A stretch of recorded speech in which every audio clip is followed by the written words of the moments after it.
Hello दोस्तों, स्वागत है आपका हमारे YouTube channel Eklavya maths classes पर। दोस्तों, आज हम चर्चा करने वाले हैं ईएमआरएस के एग्ज़ाम पैटर्न और सिलेबस पर।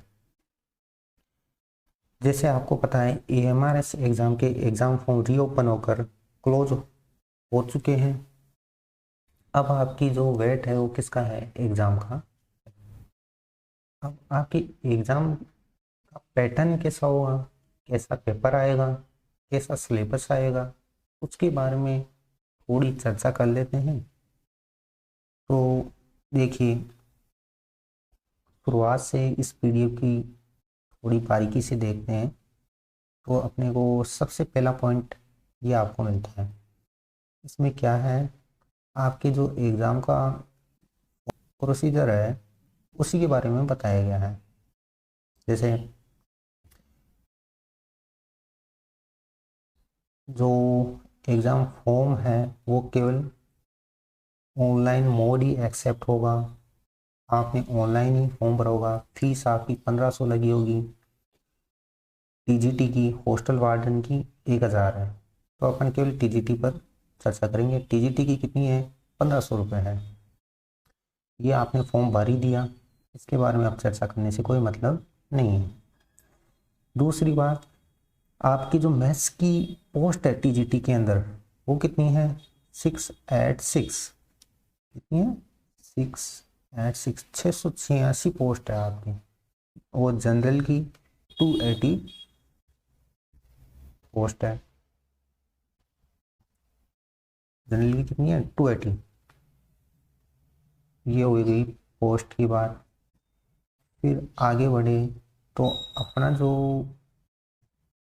यहाँ पे कुछ इंस्ट्रक्शन दिए हैं, ये आपका पे लेवल दिया हुआ है कि आपके जो टीजीटी का पे लेवल क्या होगा? लेवल 7 होगा। जो आपकी सैलरी है वो कितने तक? 44,900 से लेके 1,42,400 तक जाएगी। सभी के यही है, इंग्लिश, हिंदी, मैथमेटिक्स, जो भी है लाइब्रेरी तक सभी का पे लेवल 7 ही है। अब यहाँ पर देखिए, जो मोड होगा एग्ज़ाम का वो कैसा होगा? OMR based, pen paper based mode. यानी कि आपको जो ऑफलाइन मोड होता है ना, OMR भर के दी जाती है, उस प्रकार का होगा। मीडियम, चॉइस ऑफ मीडियम, आप जब एग्ज़ाम फॉर्म भरा होगा तब आपने ये सिलेक्ट कर लिया होगा। एग्ज़ाम पैटर्न पे चर्चा करें तो ये टीजीटी के बारे में बताया हुआ है। एग्ज़ाम पैटर्न टीजीटी का कितने मार्क्स का होगा? 120 मार्क्स का होगा। लैंग्वेज कॉम्पिटेंसी टेस्ट कितने का है? 30 मार्क्स का। यहाँ पे ध्यान देने वाली चीज़ ये है, आपके जो नंबर आएंगे वो 120 वाले में से आएंगे। जो 30 वाला ऑप्शन है सबसे लास्ट में आएगा। इसमें ये 3 पार्ट में आएगा, 10 + 10 + 10। ये आपके नंबर जुड़ेंगे नहीं, इनको केवल आपको क्वालिफाई करना है। दूसरी बात क्या है, देखो यहाँ पे दिया हुआ है पूरा पैटर्न कि पार्ट फर्स्ट के अंदर क्या है? आपके जनरल अवेयरनेस है। इसके कितने क्वेश्चन है? 10 क्वेश्चन है, वही 10 नंबर के, यानी एक क्वेश्चन 1 नंबर का। दूसरा कौन सा हुआ? रीजनिंग। तीसरा नॉलेज ऑफ आईसीटी यानी कंप्यूटर टीचिंग। चौथा टीचिंग एप्टीट्यूड। यानी इन सब के क्या होंगे? 10-10 क्वेश्चन आएंगे। तो टोटल 40 क्वेश्चन तो आपके कौन से हो गए? जनरल पार्ट का हो गया। फिर आपके क्या आ रहा है? सब्जेक्ट आ रहा है, कितने मार्क्स का? 65 मार्क्स का सब्जेक्ट है। यानी कि जो आपका सिलेबस है सब्जेक्ट मैथ्स का, उसमें से 65 क्वेश्चंस आएंगे, 65 मार्क्स के। दूसरा के यहाँ पे क्या लिखा हुआ है कि डिफिकल्टी लेवल ग्रेजुएशन का होगा। जब भी ऐसी कोई चीज़ आती है कि डिफिकल्टी लेवल आपके अपर पार्ट में आता है, यानी कि आपकी ग्रेजुएशन बोला है, तो उससे जो छोटी वाली एग्ज़ाम है वहाँ तक सिलेबस कवर होगा। लेकिन जो क्वेश्चंस का लेवल होगा वो क्या होगा? हार्ड होगा थोड़ा। हार्ड होने का मतलब आपके 11th-12th की जो बुक्स में क्वेश्चन दिए हैं वो नहीं आएंगे, क्वेश्चन उन्हीं से बन के कोई हार्ड क्वेश्चन बनाया जाएगा। वो क्या होगा, डिफिकल्टी लेवल क्या कहलाएगा, आपका ग्रेजुएशन कहलाएगा। जैसे आपको बोला जाए कि डिफिकल्टी लेवल 12 तक होगा, यानी कि आपका जो सिलेबस है वो कहाँ तक है, केवल 10 तक ही सीमित है। ठीक है, यहाँ पे ग्रेजुएशन दिया हुआ है तो यानी कि आपका जो सिलेबस होगा वो कहाँ तक होगा, 12 तक ही सीमित होगा। आपको बीएससी पढ़ने की जरूरत नहीं है। ओके, फिर आगे देखें, सब्जेक्ट आ गया 65 नंबर का। फिर आ गया एक्सपीरियंशियल एक्टिविटी बेस्ड पेडागोजी, यानी कि आपके कितने नंबर की, 10 नंबर की पेडागोजी आ गई। 65 का सब्जेक्ट, 10 का पेडागोजी। ठीक है, फिर सी एंड डी मिलाकर 5 क्वेश्चन आएंगे, ये वाला एंड ये वाला, यानी कि नेशनल एजुकेशन पॉलिसी 2020 आपने बहुत बार पढ़ी हुई होगी। और खेलो इंडिया जो इनके प्रोग्राम होते हैं सेंटर के, वो आपके इसके कुल मिलाकर कितने क्वेश्चन है, 5 क्वेश्चन ही है। ये ऐसे आपके कितने हो गए, 80 क्वेश्चन होंगे। यानी फोकस किस पे करना है आपको ज़्यादा, अभी आपके पास टाइम है तो 65 क्वेश्चन को आपको कवर करना है जितना हो सके। ये छोटे मोटे टॉपिक है, इन पे अभी ध्यान देने की जरूरत नहीं है, ये लास्ट में भी हो जाएंगे। यहाँ तक जो आपका मामला हो गया, कितने हो गया, 80 + 40 120 हो गया। फिर जो लास्ट का पार्ट आएगा वो कैसा आएगा, थोड़ा सा कंफ्यूजन होता है कि ये लास्ट वाले का क्या करना है, इसको करना भी है क्या नहीं करना है, कितने क्वेश्चन करने हैं इसको, मैंने तो पढ़ा ही नहीं हिंदी इंग्लिश में, करूँ नहीं करूँ, इसके नंबर कटेंगे नहीं कटेंगे। तो देखिए, जितना आपके उसके अंदर ये वाले होते हैं उतने ही मार्क्स के ये है, यानी एक क्वेश्चन एक मार्क्स का है, लेकिन लिखा हुआ क्या है, 3 पार्ट में विभाजित होगा। यानी हिंदी आएगी आपके, इंग्लिश आएगी और एक रीजनल लैंग्वेज आएगी।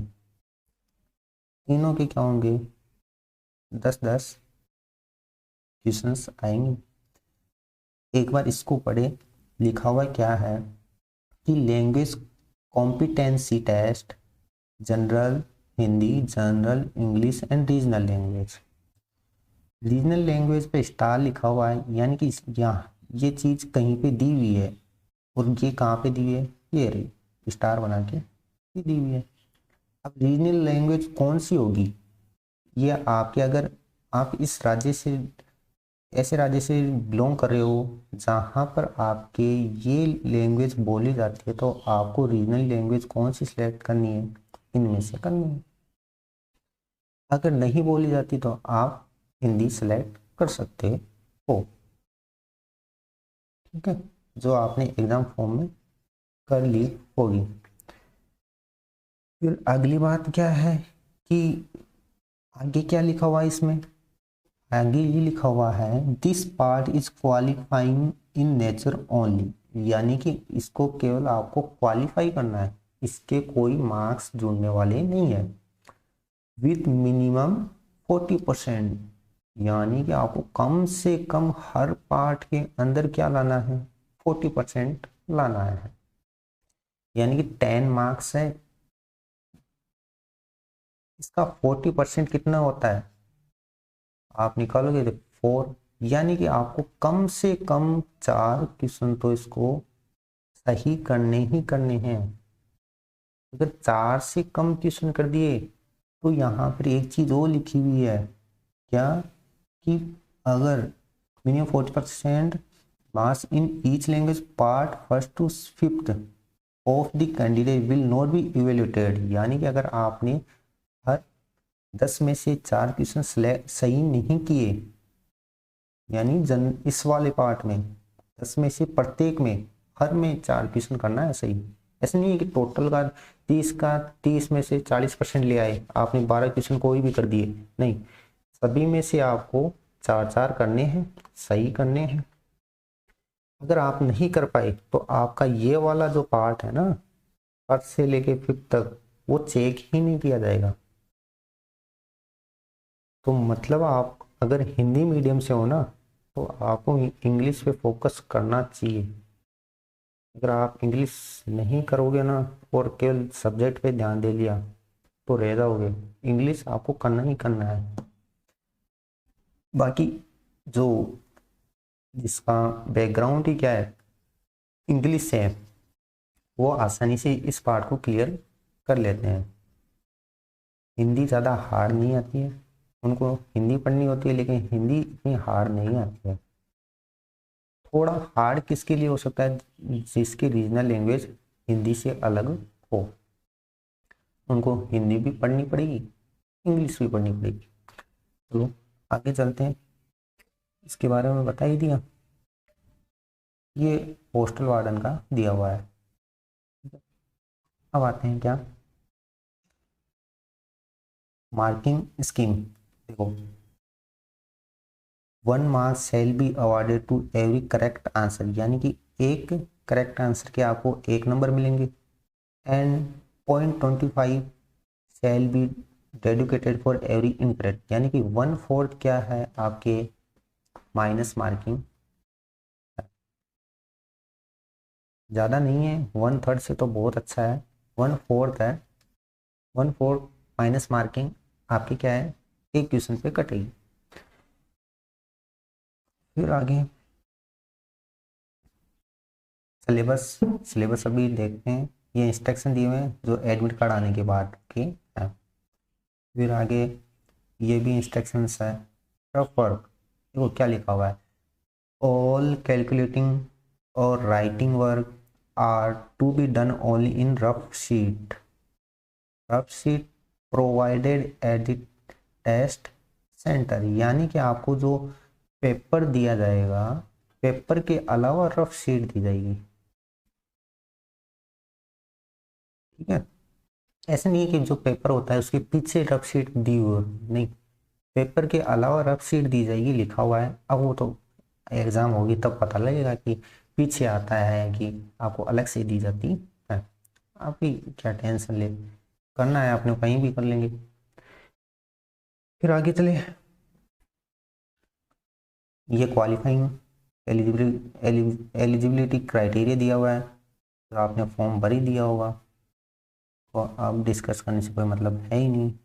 ये एज रिलैक्सेशन दिया हुआ है। चलो सिलेबस पे चलते हैं। देखो सिलेबस क्या है, ये आपके 2023 का सिलेबस दिया हुआ है। ठीक है, अभी सिलेबस में अपना मैथ्स का सिलेबस क्या है,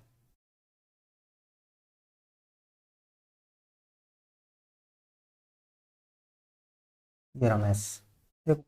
सबसे एक चीज़ होती है रियल नंबर, एक होती है रियल एनालिसिस। जो रियल एनालिसिस टॉपिक है या बुक है, वो कहाँ पर है, बीएससी के अंदर है। यहाँ रियल नंबर दिया हुआ है जो आपको पढ़ा दिया गया है।